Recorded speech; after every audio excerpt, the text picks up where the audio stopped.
Oi, gente! Meu nome é Letícia, sou coordenadora do NEP e aqui no Fantropologia hoje a gente vai falar um pouquinho sobre fandoms geracionais, um pouquinho de cada coisa. E a gente convidou hoje o Gui, que é do Cut Pop. Gui, se apresenta, por favor.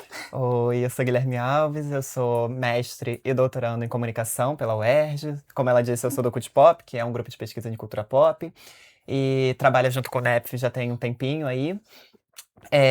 E eu pesquiso fofocas, fandoms, celebridades Um e divo. tudo isso que vai trabalhar com pessoas dentro da cultura pop. Sim, ele é um divo, gente. E assim, hoje a gente convidou o Gui pra Jurou. falar um pouquinho sobre fandoms geracionais, porque a gente, tanto eu quanto o Gui, a gente coleciona Pokémon. E eu e a Júlia, a gente tava conversando quando a gente tava montando o schedule do Fantropologia. E a gente falou, cara, a gente precisa falar de Pokémon.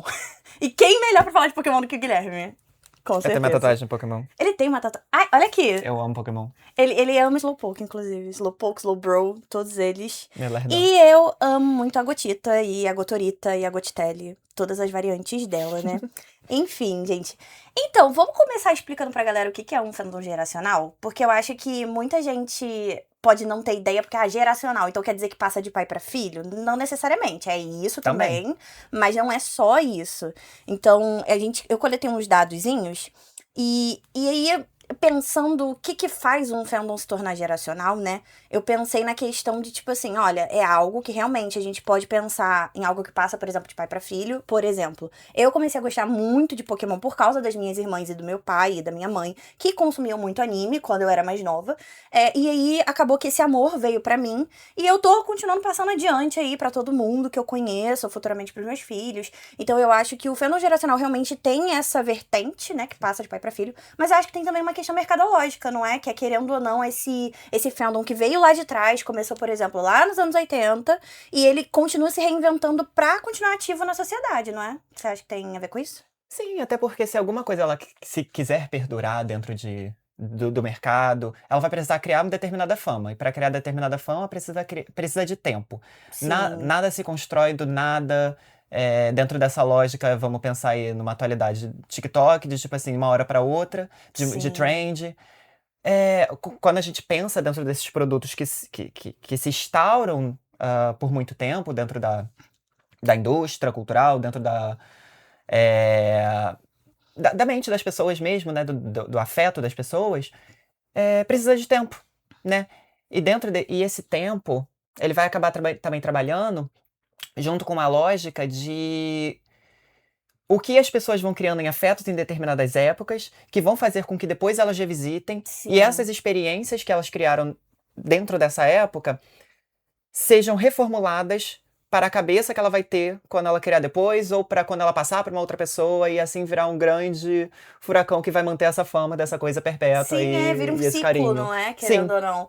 Então eu acho isso muito legal porque, querendo ou não, a nossa sociedade ela tende a pegar tudo que já era muito famoso no passado e a continuar reinventando essa coisa. A gente vê, por exemplo, DC, Marvel, que era muito uhum, famoso nos anos 80, 90 e foi se reinventando a todo momento, criando filmes novos, criando novos personagens também. Vejo muito isso por causa de Pokémon, né? Que sim. querendo ou não, a cada geração nova tem Pokémons novos, tem regiões novas que foram acrescentadas. Então, eu acho isso tudo muito legal porque é um conhecimento que se passa, né?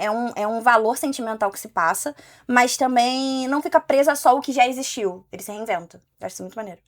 E ele precisa se reinventar, porque, por exemplo, se pra mim, na época quando eu conheci Pokémon que eu assisti, eu comecei mais por conta do desenho, né? Porque eu Uhum. gostava muito de Cartoon Network. É, Se na época que eu via o Ash, a Misty e o Brock funcionavam pra mim, hoje em dia pode ser que não funcione pra uma nova criança. Ah, é verdade. Não, é outra coisa. E pode ser que eu estranhe esse novo personagem, mas não Sim, significa que eu vou deixar de gostar. Talvez eu desgoste desse personagem. é Ou verdade. talvez a pessoa passe a Eu desgostar acho que também eu da tenho franquia visto, inteira. eu acho que eu tenho visto muito isso com essa nova geração que tá vindo, né? A galera acha, assim, a galera que é antiga, ela abraça muito bem. Mas tem pessoas que não abraçam porque não, porque o Pokémon original é o primeiro, né? A primeira geração. E aí eu acho que causa esse estranhamento pra algumas pessoas, mas eu sei que, por exemplo, para quem é fã há mais tempo e gosta da franquia, gosta dos Pokémon no geral, eu acho que tem menos esse problema do que quem é realmente muito fã, assim, só da primeira parte, não é? Sim, é porque querendo ou não, quando a gente pensa dentro dessa lógica geracional, as pessoas elas têm que estar abertas também a possibilidades e não esperar somente aquela nostalgia de que tudo vai ser igual. Spoiler, não Exatamente. vai ser. Não vai. Porque se fosse, as pessoas seriam muito felizes, mas Pois tanto que é. quando elas revêm, normalmente elas se decepcionam, porque não é a mesma coisa. Na verdade, é uma coisa nova, e é pra ser uma coisa nova, porque se não for Exatamente. uma coisa nova, essa coisa não vai perpetuando. Logo, esse seu produto não vai ter a mesma fama, o mesmo gosto que antes que você sentiu. Cara, assim. Então, logo outras crianças ou outros adultos, outros idosos mesmo que quiserem ver, ou quiserem conhecer, talvez não vão ter a possibilidade de ter a mesma experiência que você teve, né? Exatamente. Então, acaba que para você também fazer parte dentro desse fandom, também é um pouco necessário abdicar um pouquinho do que você sente, é muito difícil. Muito, É muito muito difícil, um difícil. parênteses, né? Só que ao mesmo tempo vale a pena, porque você se abre a um universo de possibilidades muito maior, né? Sim. E você também vê aquilo que você tinha um carinho crescendo de uma forma que, mesmo que você não tenha precipitado, não é da forma que talvez você queria, mas pode ser interessante, Sim, é né? verdade. Eu acho que eu tive também esse sentimento não só com Pokémon, mas também com a Disney, né? Porque eu Sim. acho que a questão da Disney é assim, ela é geracional, ela vai continuar e vai perpetuar conforme ela for criando coisas novas para as novas gerações, né? A gente vê isso porque quando, por exemplo, teve Frozen. Ai, não, mas Frozen? Como assim? Que coisa nova é essa? E aí a galera começou a amar Frozen. Hoje em dia, Frozen é algo muito estabelecido, é uma franquia de filmes estabelecida dentro da Disney e para crianças pequenas, e que também ultrapassou a parte de crianças pequenas, foram para os Uhum. adultos.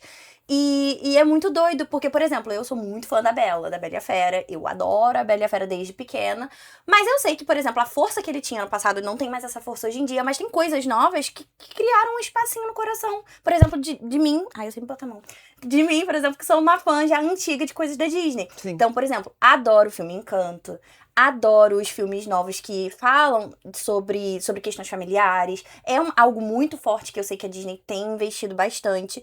E é muito legal, sabe? Porque, querendo ou não, ela tá se reinventando, mas ao mesmo tempo ela tá ali falando também com quem já tá dentro do núcleo de fãs da Sim. Disney já há muito tempo. Eu acho isso bem legal. Sim, e ao mesmo tempo também vai ter esses produtos culturais, por exemplo, que são muito antigos, mas que ao mesmo tempo vão dialogar com a realidade atual. Se a gente pega, por Exatamente. exemplo, Mulan, que Nossa, vem sim. toda essa lógica de empoderamento, tudo bem que tem toda aquela questão do machismo, mas mesmo assim tem a Sim. ideia da superação, que hoje em dia é uma pauta normal tratada na sociedade. Tem a questão também da sexualidade dos personagens. Sim. Então, tipo, mesmo produtos antigos ainda vão atravessar gerações e ainda vão afetar de determinadas formas e vão meio que jogar, estar sempre em disputa com os valores culturais, sociais que cada sociedade, cada período da sociedade, na verdade, eh, se propõe a ter, né, dentro daquele momento. Sim, exatamente. E aí, a gente pra chegar numa questão, né, já que a gente já deu um breve geralzão sobre o que é esse fandom geracional, a gente chega numa questão que é, eu separei alguns fandoms, a gente separou alguns fandoms, na verdade, que são importantes pra gente entender o que é ser esse fandom geracional, né? Então a gente tem o Pokémon, que a gente já tava conversando sobre, a gente tem Barbie também, que é um fandom, querendo ou não, muito, muito antigo, que começou lá no finalzinho dos anos 50, né, e se popularizou entre os anos 60, 70 e foi ganhando força ali nos anos 90 e nos anos 2000 por causa dos filmes da Barbie, das bonecas mirabolantes com diversos tipos de transformações, assim, maravilhosas, que eu amava. Mudava a cor do cabelo, trocava o vestido quando você apertava um botão, ou ela cantava e falava. Uhum. A gente tem também Hello Kitty, que eu acho muito importante. Assim, eu tava até falando com o Gui, eu falei, Gui, eu conheço a Hello Kitty porque ela é uma personagem estética. Então, assim, Sim. eu já tô acostumada a consumir Sanrio porque é estético e porque é bonito. E aí eu pesquisei um pouquinho pra entender, então eu acho interessante a gente trazer isso. E também a Disney, como a gente já tava comentando. E aí, o que diferencia, né, esses fandoms e por que ele pode ser diferente dessas outras franquias que são muito passageiras, sabe? Eu acho que isso é importante, que é pra entender que, pelo que eu consigo entender, as empresas, elas não estão vendendo só os produtos, elas também estão tentando vender universos e experiências. Você não Sim. concorda? Sim, eu acho que é justamente essa questão de universo de experiência. Se você pegar pelo menos. Vamos lá, esses três exemplos. É porque, primeiro, eu acho que não existe uma fórmula. Na Não, minha não cabeça não existe uma fórmula. Existem coisas que funcionam e Uhum, que são aplicadas em vastas possibilidades. sim. Só que quando a gente pega, por exemplo, esses 3 universos, eles não são só, por exemplo, existe o personagem principal, esse personagem principal ele tem uma jornada do herói, essa jornada do herói vai ser seguida até o final, e é isso. Não. Uhum. Quando você pega Pokémon, sei lá, você vai ter o Ash, você vai ter a Misty, você vai ter o Brock, você vai ter o líder de ginásio X, o Elite dos 4B, você vai ter o jogo lá não sei onde, você vai ter... É tanta coisa que é quase impossível você não se identificar. Cara, Isso sim. sem contar os Pokémons, né? Sim, é Porque aí verdade. vem aquela grande máxima que eu acho maravilhosa, que eu acho que faz extremamente sentido, que é todo mundo tem um Pokémon favorito. Todo Pokémon é Todo o Pokémon é o Pokémon favorito de alguém. de alguém.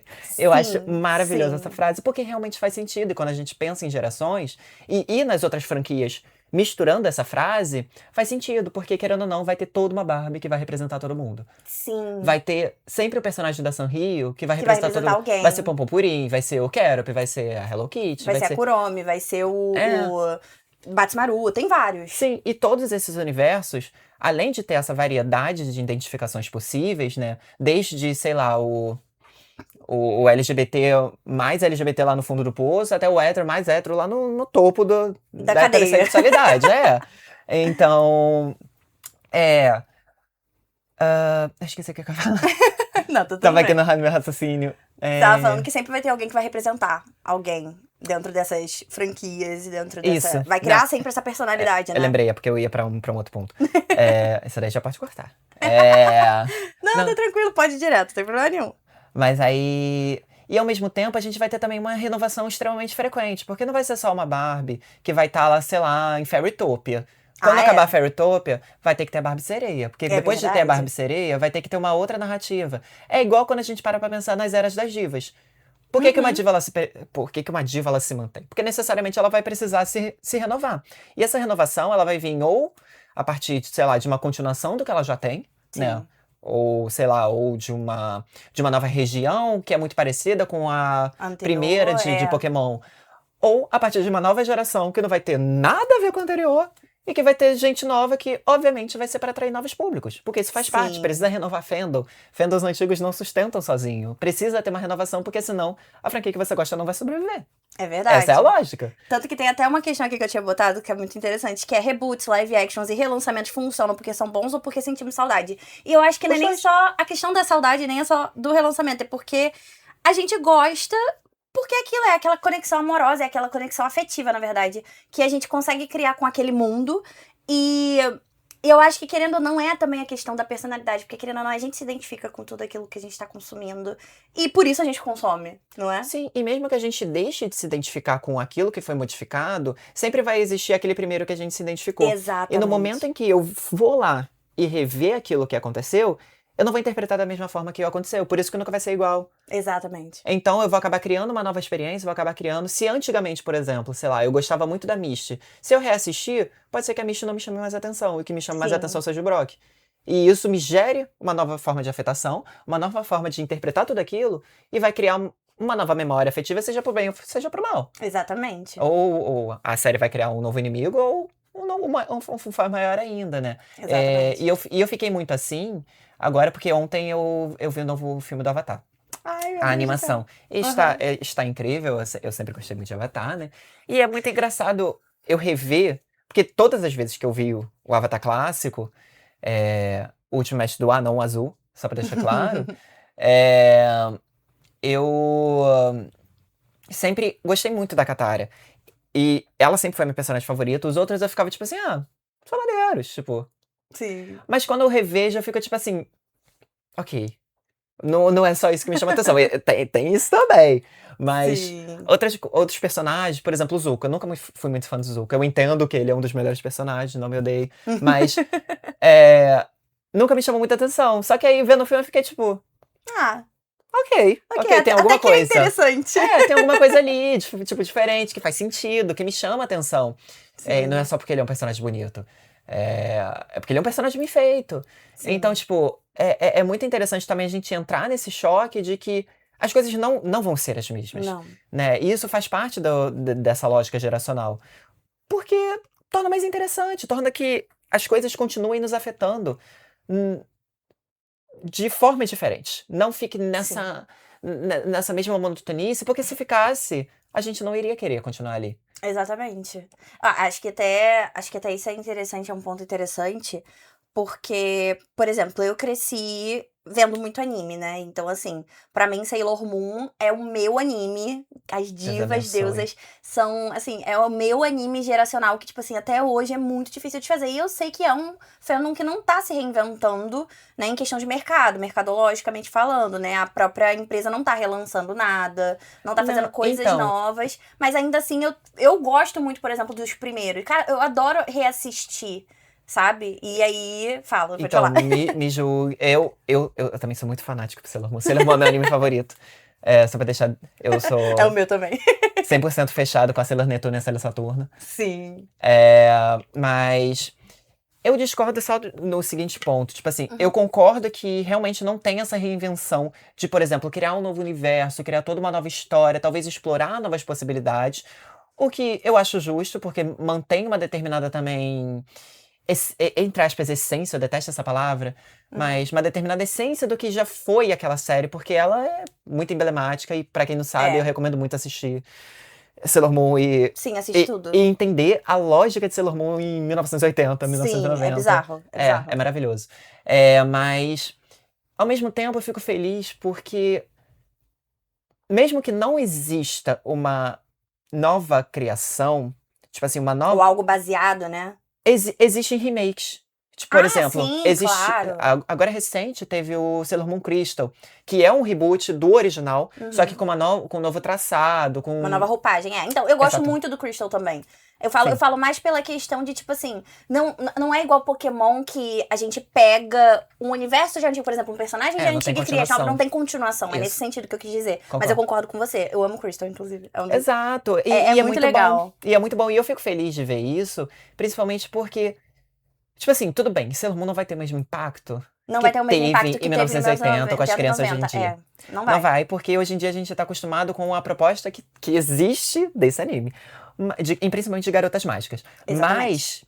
Mas eu ainda acho maravilhoso, porque querendo ou não, é aquele clássico da literatura, tipo assim, por que a gente continua lendo o livro antigo? Porque é um clássico. Exatamente. Existe alguma coisa ali que faz ele ser um clássico. Exatamente. Que faz ele ter a fama que ele tem. Exatamente. Então, eu acho que é interessante a gente também ter esse repertório cultural, né, mais do passado, que moldaram até pra moldar coisas novas. Exatamente. Que moldaram as gerações para que hoje o anime woke aí que você pode assistir, muito provavelmente o Sailor Moon teve um dedo ali. Com certeza. Muito provavelmente. Com certeza. Então... Exatamente. Então isso é muito maneiro também.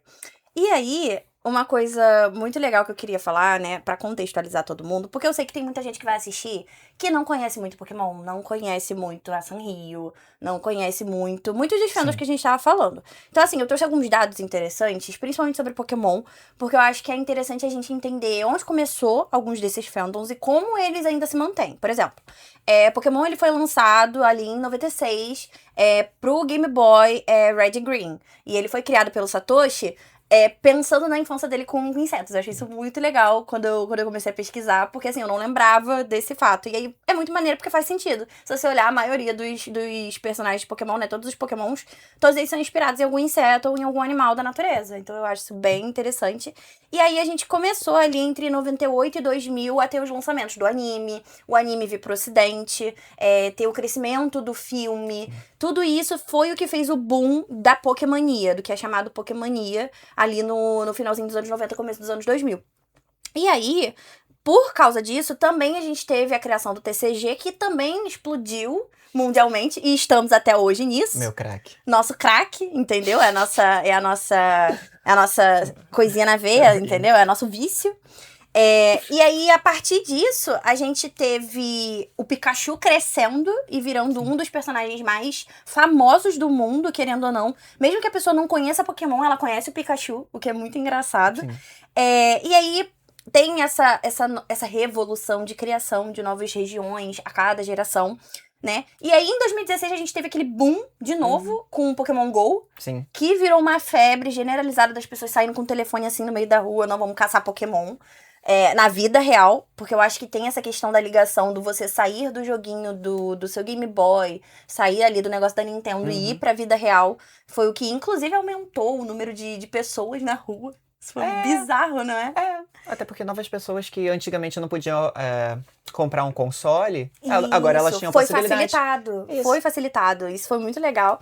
E aí, obviamente, o TCG continuou crescendo e entramos dentro do que eu queria puxar, que é a parte do colecionismo, né? Que também é muito presente dentro dessa parte do fandom geracional. E eu acho que é uma das partes mais importantes dentro do fandom geracional, que mantém muitos dos fandoms que a gente citou aqui contínuos e ativos, né? Por exemplo, o TCG, que é esse grande mercado que me dá ódio de vez em quando, mas a gente continua, né? Enfim. E aí, chegar no ponto principal que eu queria chegar sobre Pokémon, que é o Pokémon hoje em dia ele é considerado uma das franquias mais lucrativas, mais do que Star Wars, mais do que Marvel, mais do que... não sei se mais do que a Disney, mas mais do que a Marvel e o Star Wars, sim, porque eu achei dados sobre isso. E aí, queria comentar muito mais agora sobre colecionismo, amigo, porque a gente coleciona, né? E eu acho isso super interessante, porque a gente, diferente de algumas pessoas, a gente coleciona pelo amor. Sim. Na maioria eu sei que é por amor também. Mas hoje em dia eu tenho visto, por exemplo, uma crescente muito grande do colecionismo pelo valor. Sim. Você acha que também isso...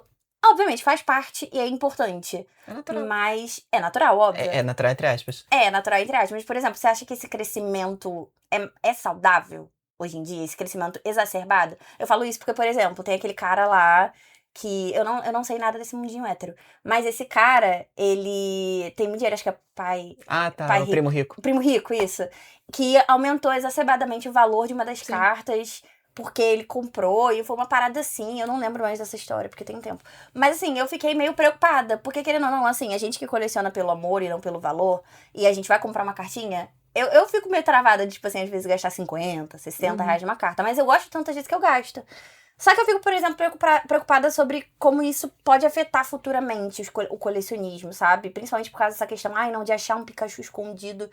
E eu vejo que isso... querendo ou não, pode até evadir pessoas do colecionismo, sabe? Que é uma parte muito importante. O que você acha sobre isso?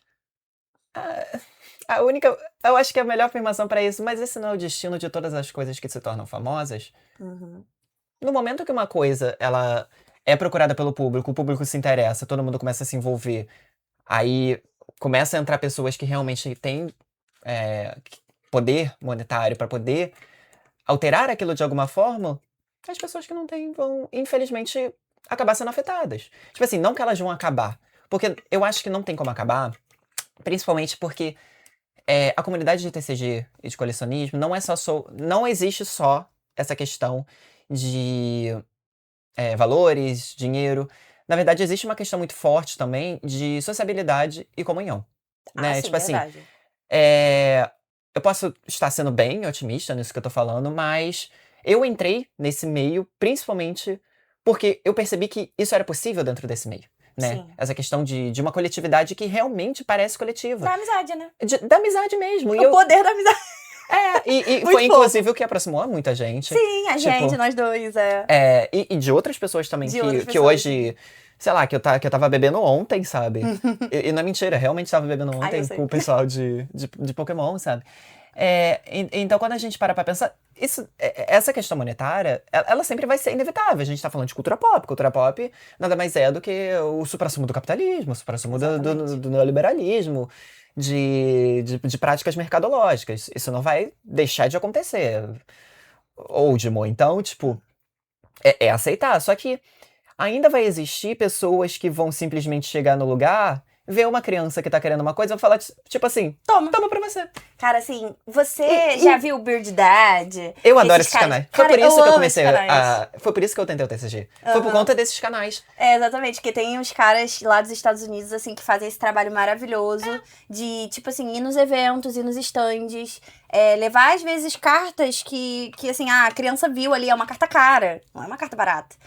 Eu vou falar em reais, mas assim, 120 reais, 200 reais, uma carta cara. Vai lá, não, toma aqui, ó, tá tudo bem, dá pra uma criança. E eu acho que é exatamente isso que eu queria que você falasse, porque vem na questão exatamente de manter o amor por aquela franquia, mostrando que aquela franquia é um amor, sabe? Mostrando que através dela você pode conseguir passar querendo ou não, a bondade, o amor de pessoa pra pessoa, mostrar que a sociedade ainda presta. Não só isso, mas também voltando, por exemplo, ao tema principal de gerações, e a gente vê o choque geracional. Porque a gente vê Sim. marmanjo de, sei lá, de 40 anos, chegando pra uma criança, tu Tu quer? quer? Toma! E ela aceita. Exatamente. E aí você vê, tipo assim, uma criança encontrando um espaço que provavelmente em outro lugar ela não encontraria. Exatamente. Então, querendo ou não, você vê, por exemplo, essa fama sendo moldada, não só pela própria franquia, mas pela criação de uma sociabilidade que é tão interessante, que é tão maravilhosa, Sim. que a franquia se perpetua. Cara, né? e eu vou te falar, eu passei por uma situação dessa lá quando a gente foi no Pokéfest, né? Uhum. Que tinha um menino que tinha uma carta que eu queria do Morpeco. Ai, E aí eu fiquei, querido. tipo assim, cara, ele era muito fofinho. Tipo, claramente aquela criança tinha uns 9, 10 anos, por aí. E, tipo, ele colecionava porque ele gostava. E porque ele comprava e a mãe dele ajudava ele a comprar. E era a primeira vez dele num evento muito grande. E aí tinha uma carta, ele tinha uma carta do Morpeco muito linda, que eu já estava querendo. Só que assim, eu não coleciono Morpeco, eu só gosto muito daquela carta, e aquela carta era muito linda. Eu falei, ai, quanto você quer nessa carta? Aí ele, de primeira ele me falou R$25. Eu falei, não, peraí, que essa carta não é R$25. Vamos pesquisar. E aí eu ensinei pra ele como que funcionava o site da... Esqueci o nome já, olha só. Pokéliga. Do Pokéliga. Expliquei pra ele que tem como pesquisar ali os valores. E aí eu mostrei pra ele, olha, essa sua carta aqui, ela tá num estado MP, ela não tá, assim, novíssima, ela tá com algumas partes, assim, danificadas, mas ela tá valendo ali uns R$50 no mínimo. Aí ele, como assim? Aí ele ficou, ai, não sei se eu quero vender. Aí ficou naquela, eu conversei com ele, eu expliquei, olha só, se você não quiser vender, tá tudo bem. Você não é obrigado. Aqui a gente tá aqui pelo amor, pelas cartinhas e tá tudo bem. E eu sei que você gosta dela. Mas se você quiser vender, eu pago. Tá tudo bem. E aí eu dei uma outra carta pra ele, que ele também tava querendo muito, que era de um Pokémon que ele gostava, e sabe? E aí é muito legal, porque você ensina pra essas novas gerações como entrar ali dentro, como fazer parte. E nem só isso, nem só como entrar ou fazer parte ou criar afetos dentro desse espaço de sociabilidade, mas ao mesmo tempo também como aprender coisas básicas de sociedade, talvez, de tipo, Sim. pra própria vida dele. Tipo, por exemplo, se ele ali não sabia como passar adiante, Como trocar, vender, negociar, negociar, né? Aham. era essa palavra que eu tava procurando, ali ele já ficou tipo assim, ok, já tem um meio aqui Posso diferente. negociar. Talvez na próxima ação dele, ele já haja de uma forma diferente. Então, querendo ou não, tem uma. É tanta coisa acontecendo ao mesmo tempo que a gente vai percebendo e a gente vê que, tipo assim, é uma geração antiga ajudando uma geração mais nova. E é que uma geração mais nova que vai ajudar outros. E assim por diante, você vê que esses fandoms geracionais, no final do dia, é só fãs que amam tanto uma coisa que a coletividade, ela aparece naturalmente. Sim, Parece, pelo menos, ao meu ver. sim. Porque, querendo ou não, todo mundo tá ali basicamente porque gosta da mesma merda. É verdade. E faz sentido, É verdade. sabe? Eu acho isso muito legal, porque realmente... Ai, gente, eu acho muito legal essa questão da coletividade, sabe? De você... Por exemplo, cara, eu não imaginava entrar dentro do mundo de Pokémon e ser abraçada em níveis exacerbados. Assim, cara, no primeiro evento de Pokémon, ver essa pessoa aqui, eu já dei um abraço, a gente já, sabe, começou a conversar, a gente sentou na mesma mesa, tinha uma galera com sabe, fichário aberto e eu fiquei louca, sério. Ele viu, no primeiro evento de Pokémon que eu fui, eu fiquei, gente, o que tá acontecendo? Foi Eu meu saí primeiro também. tonta. Foi nosso primeiro, olha só, Foi meu foi o primeiro primeiro dele e o meu primeiro. Então, assim, eu fiquei tonta, sabe? Eu cheguei no final do dia em casa cheia de dor de cabeça, mas ficando tão feliz, porque eu me senti tão bem-vinda. Porque é aquilo, a gente ama, a gente gosta, mas é difícil dar esse primeiro passo, querendo ou não, de entrar dentro do mundo, porque a gente sempre fica com medo, tipo, vai ser julgado. Aí não é muito diferente, mas não, acaba que a galera realmente, tipo, abraça muito, é muito legal isso. E você também acaba se assustando, porque primeiro o fandom de Pokémon ele é muito grande. Muito. Então ele é muito diverso. Sim. E tem uma parte do fandom que é um pouquinho complicada. Tipo, como qualquer fandom, isso é Sempre normal, tem. tradicional. Só que ao mesmo tempo existe uma parte muito forte. E a gente calhou de ter sorte de cair exatamente num grupo de pessoas que são muito maneiras. Sim. Demos muita sorte. Exatamente. E dessas pessoas, tipo assim, da gente sentar e conversar com eles e todo evento que a gente encontra. A gente vai falar com essas pessoas vão ficar muito felizes. Ao ponto de, tipo assim, de eu não precisar me preocupar de deixar uma carta com essa pessoa, porque não vai acontecer nada. Ela só vai simplesmente. Quando ela tiver uma outra que eu queira, ela vai falar, tipo assim, toma. Exatamente. Porque não é sobre monetário. E aí é justamente isso que eu acabo defendendo. Tipo assim, o monetário é inevitável. Não tem como fugir. Então é mais fácil aceitar e tentar viver com as Exatamente. pessoas que realmente vão querer jogar de uma forma que me faça sentido.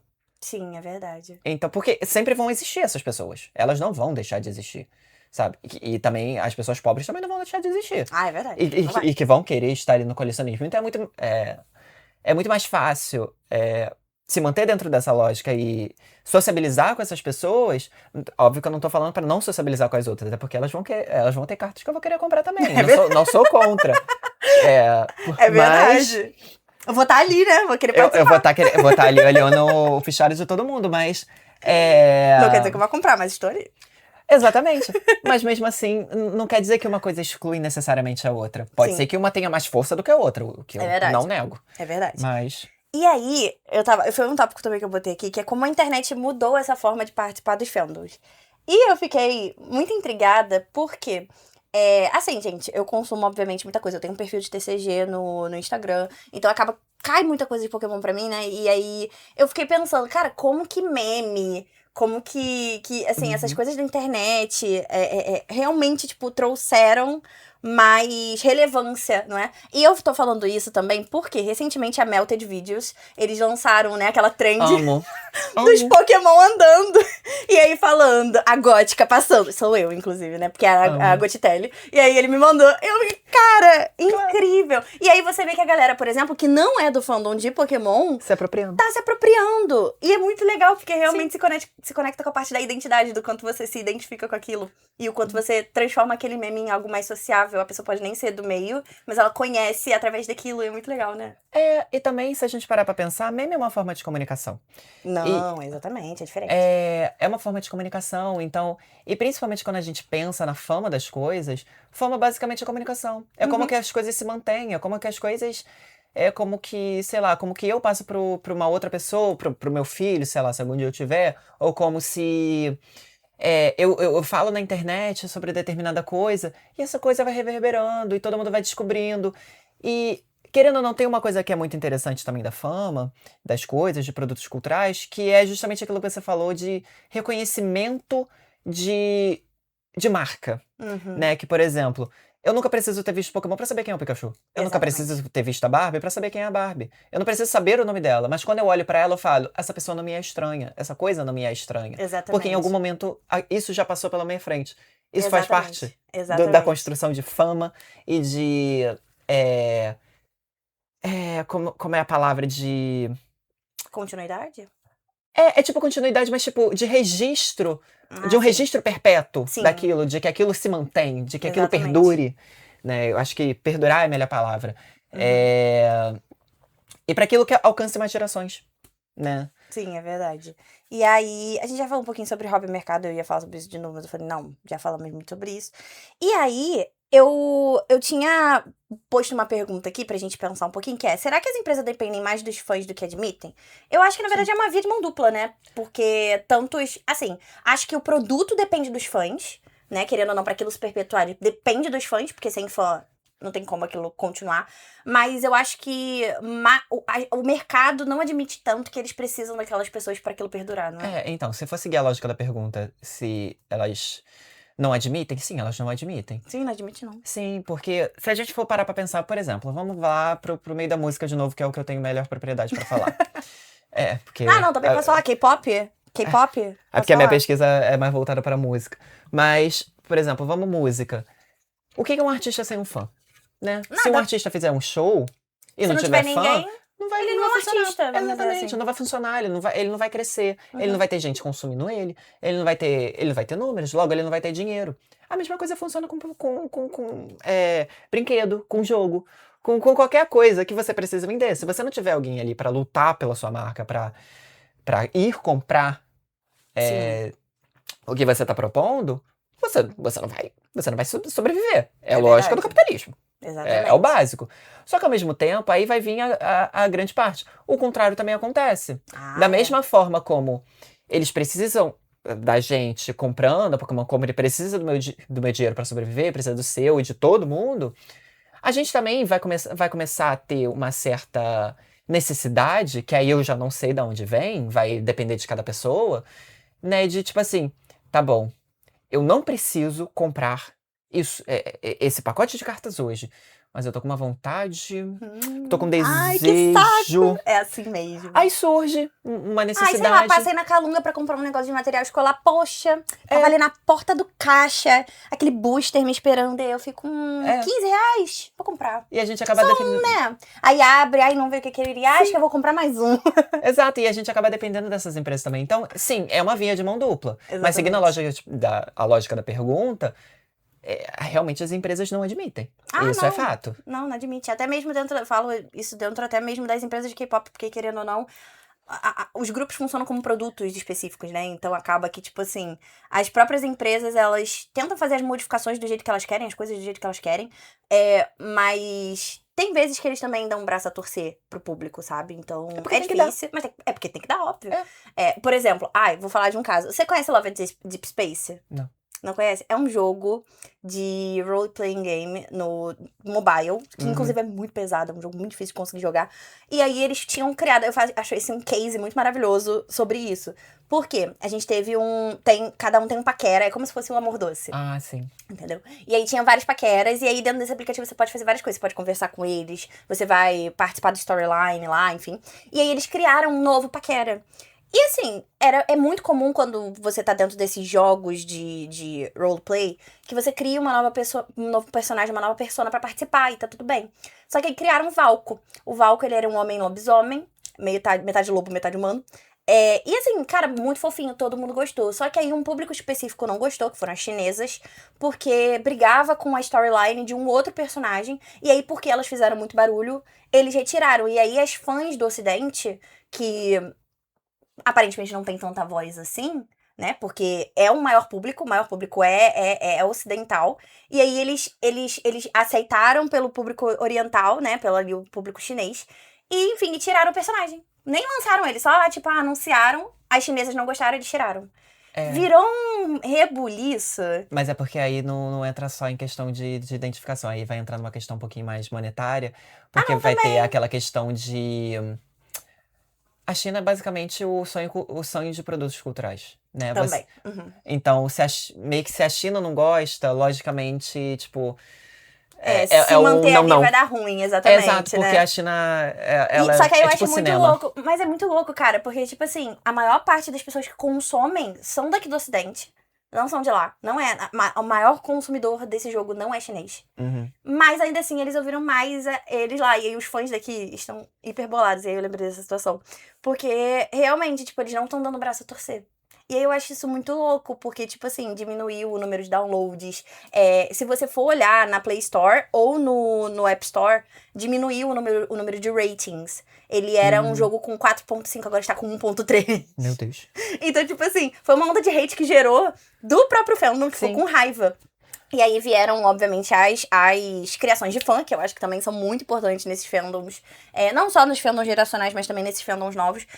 Que é a questão de, tipo, a galera gostou tanto desse personagem, que criou-se todo um universo sobre ele. Então a galera tá criando fanfic, tá criando fanart, tá criando HQ, webtoon. Então, assim, eu penso nisso também dos fandoms geracionais, porque, querendo ou não, essa parte do fandom ser ativo e criar coisas novas também é muito legal pra manter o fandom pra frente, não é? Sim, também tem isso. Mas, ao mesmo tempo, quando a gente pensa, pelo menos na visão da empresa, eles têm que escolher as lutas deles, Sim, eles né? escolhem. E, infelizmente, às vezes eles escolhem o errado, mas enfim. A gente não sabe. A gente não é. sabe. Mercadologicamente falando, pode não ser o errado. Porque, eu sei. Porque eu tenho quase certeza Acho que é porque meu coração como fã fala muito mais alto. Então, é porque eu tenho quase certeza que, por exemplo, se a gente pensar numa lógica monetária, eu acho que a China dá mais dinheiro mesmo o Ocidente tendo mais gente. Sério? Eu tenho... O mercado chinês porque o mercado chinês é um negócio complexo. A Ásia, no geral, né? É meio bizarro. Não, é porque o chinês em específico. Sério? Tem, porque gente, tem eu não sei nada disso. Então, eu tô aprendendo aqui. Tem tanto anotando. aqueles memes, por exemplo, de... O sonho de todo filme é que ele seja aceito no mercado chinês. Caraca. Porque se ele for aceito... Ele tá feito. Ele tá feito, porque o mercado chinês ele é muito lucrativo. Que bizarro. Depois pesquisa, tipo... Depois de eu pesquisar. Tem um negócio muito louco sobre isso, que eu não sei pesquisar. explicar, mas eu sei que existe. Nossa, porque eu achei isso muito interessante.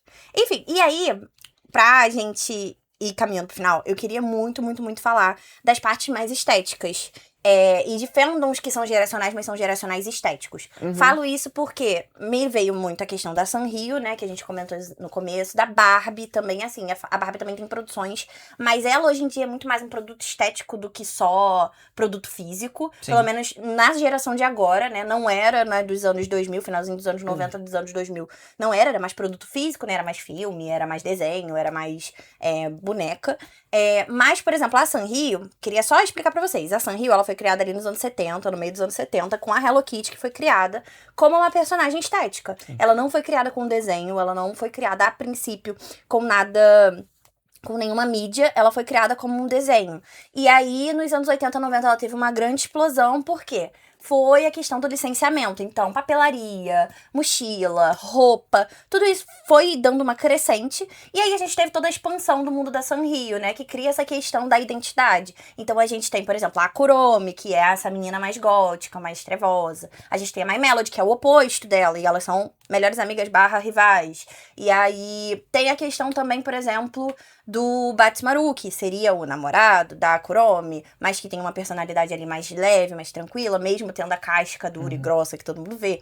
Então, basicamente, ele não depende. Esse é um tipo de produto, por exemplo, que não depende de desenhos para se perpetuar. Eles dependem mais da questão de ser um produto licenciado. E eu acho isso muito legal, porque, cara, a minha sobrinha adora isso. E ela começou a gostar porque ela falou, não, porque eu vi a mochila e eu gostei. E, tipo, você vê o quanto isso vai perpetuando porque, porque você viu uma outra pessoa usando na rua e aí você, poxa, gostei, vou lá e vou comprar. Eu acho que gera esse meio de, tipo, identificação compra. É muito legal, né? Porque se você é gótica, por que você não compraria uma personagem que é gótica? Exatamente. É literalmente você. Sou eu. É aquele meme, literalmente eu. Literalmente eu. Exatamente. E isso é muito legal, porque, querendo ou não, assim, a Kuromi não era uma das mais famosas. O Pompompurim é um cachorro super famoso e eu não sabia disso. Ele é muito famoso. Ele é eu conheço muito por conta famoso. dele. Então, E o eu achei Cinnamon muito Roll. legal. E o Cinnamon Roll. E eu achei isso muito legal porque eu acompanho um cara que... Não vou lembrar o nome dele agora, porque ele só aparece pra mim de vez em quando no Instagram. E ele faz ranking de personagens da Sanrio e bota pra batalhar. Então, tipo assim, ele faz um sorteio entre 2 personagens. E aí teve um sorteio lá que foi entre a Kuromi e o Pompompurim. E aí, tipo assim, Toma e de aí? lavada. Você quer o cachorro que mostra o cu? Ou você quer...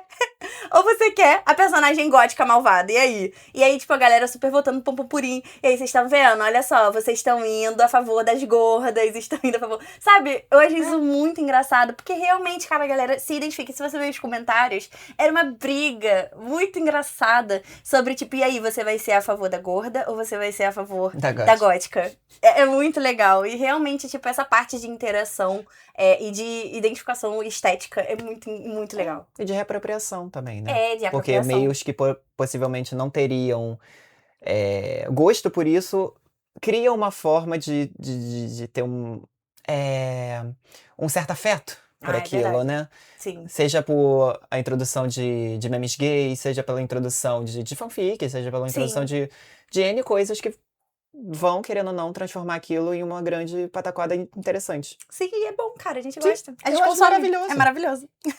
Enfim, e aí, pra finalizar, eu tinha escrevido um mini parágrafo, risos, que eu acho que talvez finalize bem tudo isso que a gente discutiu, que é, talvez a maior prova de que um fandom é geracional não seja só o número de produtos vendidos ou a quantidade de filmes que foram lançados dentro daquela franquia, mas a capacidade de fazer diferentes gerações encontrarem significados na mesma história.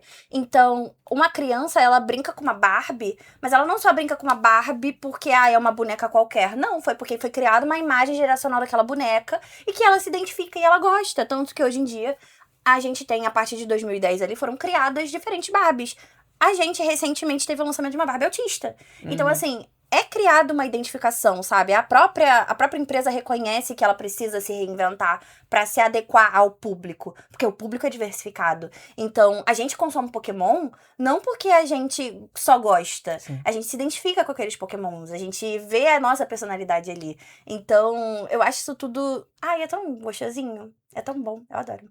Eu também gosto, eu acho super interessante, mas o que, pelo menos quando eu vejo isso, sempre me chama muito mais atenção é justamente essa constante disputa e interação de relações que acontece dentro dessa lógica. Porque, querendo ou não, mesmo que, sei lá, uma criança e um adulto uma criança X e o adulto Y possam entender a mesma coisa, a criança Y e o adulto X podem não entender. Então, Sim. mesmo que elas não entendam e elas briguem, isso vai gerar um certo tipo de relação que vai criar determinado tipo de afeto. Se elas gostarem das mesmas coisas, isso vai criar novos afetos. Sim. E aí pode surgir amigos, pode surgir experiências, possibilidades que, por exemplo, em um fandom em que só acontece dentro de uma certa idade, não proporciona. aconteceria, exatamente. Não proporciona. Não, porque aí é só uma troca de experiência dali dentro daquele núcleo, não expande. Né? Obviamente, ali vai ter pessoas diferentes, mas ao Claro, mesmo tempo vão ser pessoas diferentes que têm muita coisa em parecido, que sofrem muitas coisas muito similares. E não vai ter pessoa.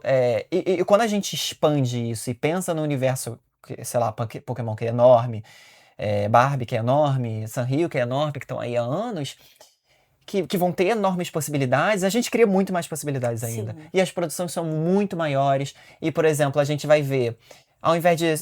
No meio do TCG, né, das cartas, ao invés de só pessoas colecionando, a gente vai ver pessoas criando artes em cima das cartas e comercializando isso, e levando para os eventos e dando para as pessoas que elas gostam. A gente vai ver pessoas criando páginas temáticas, e aí uma outra pessoa tem uma página temática igual, tipo, que é super maluca e super específica. E elas ficam tipo assim, caralho, foda. Exatamente. E são relações, e são processos relacionais que são muito, na minha cabeça, muito mais interessantes e que verdadeiramente vão fazer com que essa franquia, esse produto se perpetue, continue do que o ali. mercado em si, né? Do que verdadeiramente os produtos. Obviamente, a parte financeira é extremamente necessária, porque eles precisam de dinheiro para produzir mais coisa. Mas, e para a subsistência dele, também são seres humanos, mesmo sendo canalhas que pegam nosso dinheiro. Sim. Mas, Infelizmente, capitalismo. mas ao mesmo tempo tem esse lado que é fantástico e que não tem como negar. Sim. Né? E que é lindo, né? Querendo ou não. Que vale a pena. Vale a pena. Que vale a pena. Exatamente. Mostra pra gente que ainda vale a pena estar ali no meio, colecionar, estar perto de pessoas. É muito gostoso. Com o mesmo gosto. Sim, exatamente. Com o mesmo gosto. É maravilhoso. E é isso, gente. Eu espero que vocês tenham gostado desse bate-papo. Longo bate-papo. Mas foi muito legal, amigo. Muito obrigada por ter vindo. Eu que agradeço, meus Foi amores. muito gostoso. Em breve viremos com mais. Quem sabe aí a gente marca um dia pra falar de fandom de diva pop. Amo. Falar de fofoca. Adoro por favor. falar mal de diva pop. Quando você terminar aí seu doutorado e virar um doutor em fofoca, aí você volta aqui pra gente falar de fofoca. Pra gente falar de fofoca. Que eu acho que, querendo ou não, gente, a fofoca é algo que dá muita pesquisa. Claro. Dá muita coisa. Sustenta né? a sociedade. Sustenta a sociedade. Fofoca e sustentam. E é isso. Muito obrigada, gente, por terem assistido. Espero vocês no próximo. Tchau. Beijos.